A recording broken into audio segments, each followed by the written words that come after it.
விசித்திரசேனன்னு ஒரு மன்னன் இருந்தான்.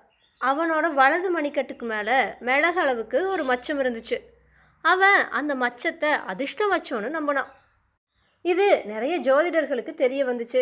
உடனே அவங்கெல்லாம் மன்னனை பார்த்து, அவனோட வலது கையோட மணிக்கட்டு மேலே இருக்கிற மச்சத்தால் தான் அவன் மன்னனாகவே நிலச்சிருக்கா அப்படின்னு மன்னனை பற்றி புகழ்ந்து சொல்லி மூட்டை மூட்டையாக தங்க நாணயங்களை பரிசாக அள்ளிட்டு போனாங்க. இது மந்திரி மாணிக்கவர்மனுக்கு சுத்தமாக பிடிக்கலை. ஒரு தடவை வெளிநாட்டிலிருந்து ஒரு ஜோதிடர் வந்து மன்னனை பார்த்தாரு. அவர் என்ன சொன்னார்னா, ஆஹா, உங்களோட வலது கையில் மணிக்கட்டு மேலே இருக்கிற மிளகளவில் இருக்கிற மச்சந்தான் உங்களோட அதிர்ஷ்டத்துக்கே காரணம். அதனால தான் நீங்கள் மன்னனாக இருக்கீங்க. இந்த மச்சமே ஒரு புளியங்கொட்டை அளவில் இருந்திருந்தா நீங்கள் இந்த உலகத்தோட சக்கரவர்த்தி ஆகியிருப்பீங்க அப்படின்னு சொன்னார். இதை கேட்டுட்டு இருந்த மந்திரி மாணிக்கவர்மனுக்கு இது எரிச்சலாக தான் கொடுத்துச்சு. உடனே அவன் கொஞ்சம் தூரத்தில் நின்று காவல் புரிகிற ஒரு வீரனை கூப்பிட்டான். வீரா, நீ உன்னோட வலது கை மணிக்கட்டை காட்டு பார்க்கலாம் அப்படின்னு சொன்னான்.